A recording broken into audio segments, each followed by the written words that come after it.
This is Jenny Fitzpatrick and Noel Hackett, married nearly 20 years.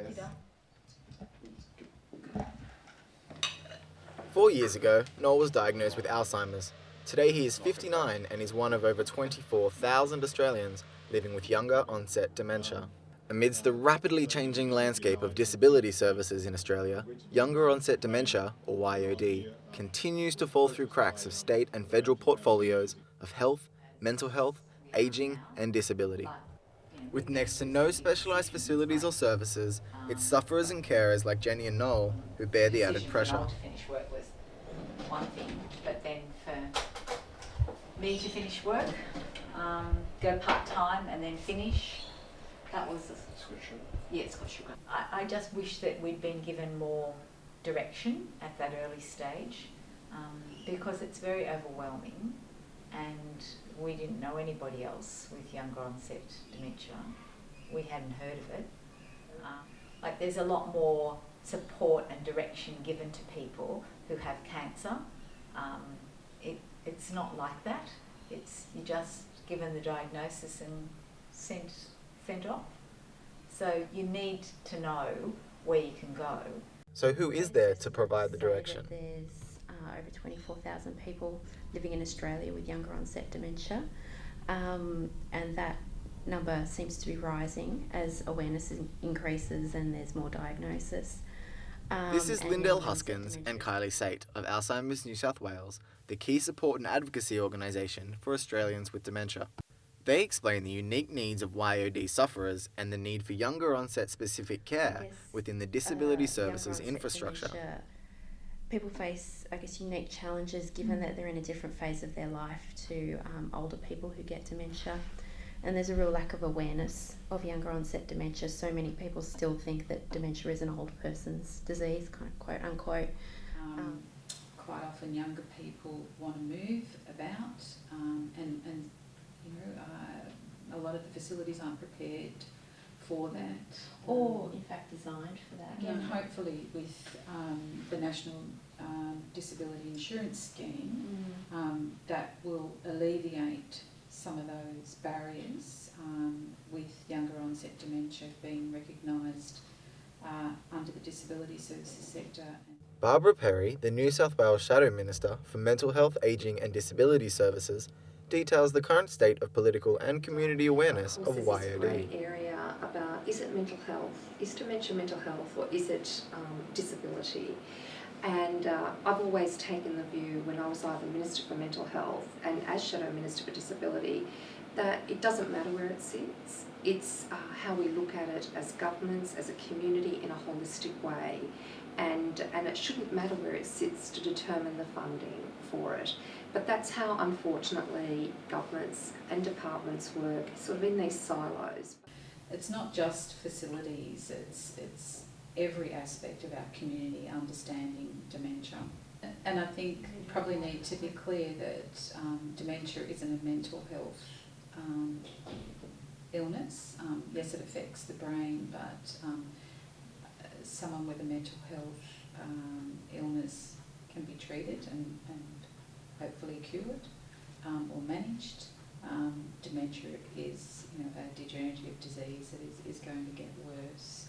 Well, just today I was out with a young lady who drives for me and takes me to places that, like we went more recently, going to the, what are those, the galleries? Museum of Contemporary Art. Yeah. Near Circular Quay. And the other one is separate as well, isn't it? The New South Wales Art Gallery. Yeah. Oh. But Jenny's my mind. And today, I was there. It's just yeah. End of October he finished work, and on the first Friday he had off. He took himself to the GP, who listened to him and was on to it, first appointment, which is not the story of most people with younger onset.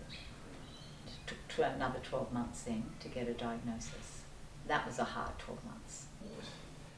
Initially, I couldn't just grasp it. I couldn't grasp it. I could see the bits and pieces of it, but I couldn't put it together. And it was getting more and more, there were more and more, I think, conflicts for some period of time. I don't know how one could describe and how long, because I don't have a sense of time, which is a bit of a bugger. And procedural things like over the last couple of months, to make a coffee, he'll get out the coffee and take the lid off, sugar, take the lid off, milk, take the lid off, he'll get a teaspoon,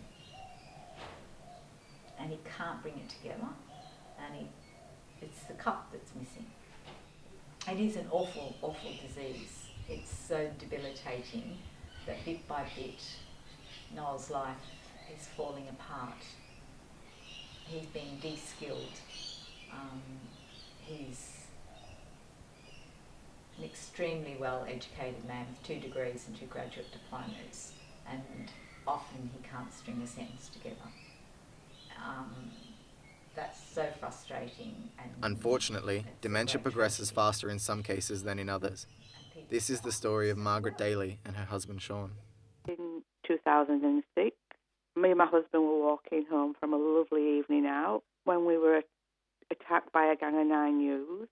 But the worst thing was when I came round was to see my husband bleeding from the head with 6 lads kicking him in a frenzy. My husband was never right from that night. Something was really wrong.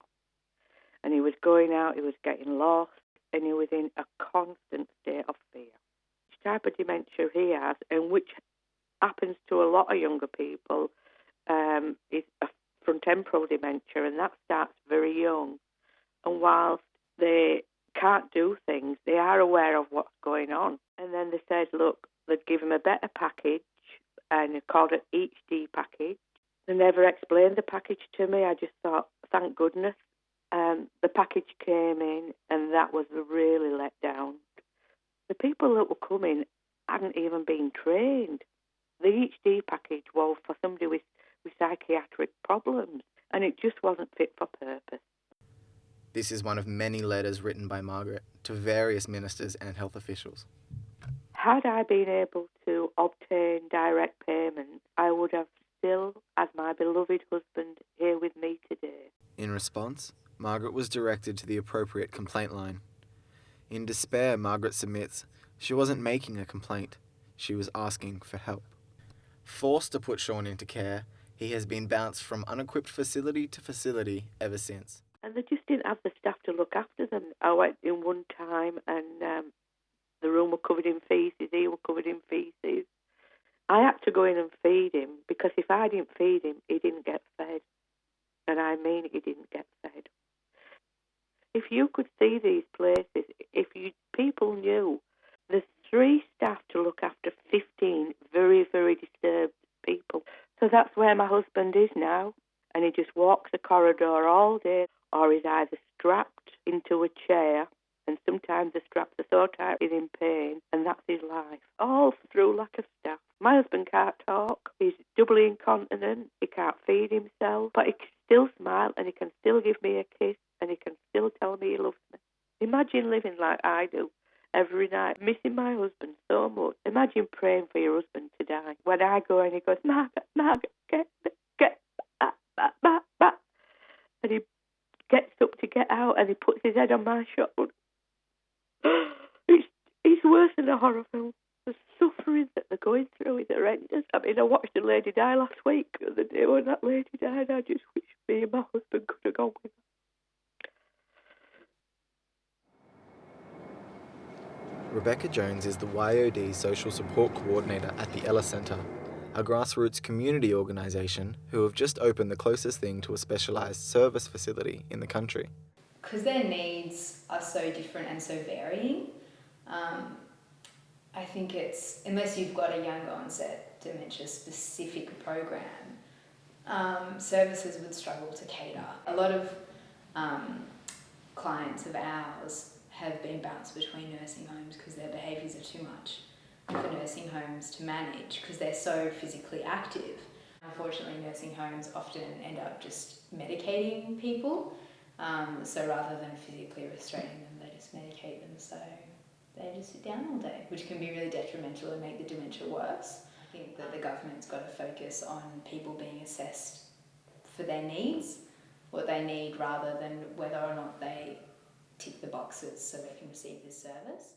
Minister Perry was involved in the So I program think the that gave fact initial that funding to the Ella we Centre are for their new in this facility. country at the height of, a revolution around disability says to me that governments are very aware of the challenges and of the need to reform, and that's why we're seeing the National Disability Insurance. So I make this point though, and it's one point that I've been stressing around it. No matter what shape it takes and how people will be able to access the scheme, people, particularly people with younger onset dementia, are going to need independent advocacy. And what we've come across, particularly the fact that there isn't awareness, it flows on to service providers, unfortunately, some service providers. I think the challenge for us in this country is to keep those issues as a priority on the political agenda, and if they're kept as a priority on the political agenda, they'll be kept as a priority on the community agenda,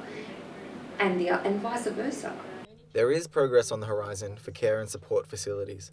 On the 8th of May, the Ella Centre and the community that it reaches out to celebrated the opening of their specialised Dementia Activity Centre, the first of its kind in Australia.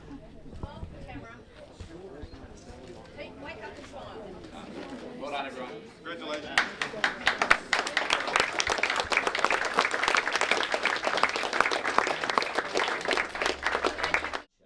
And it is to the enormous credit of all those associated with this project, Alison and Graham and others associated at Ella, that this is indeed the first of what I'm sure will be, unfortunately, will need to be other dedicated centres.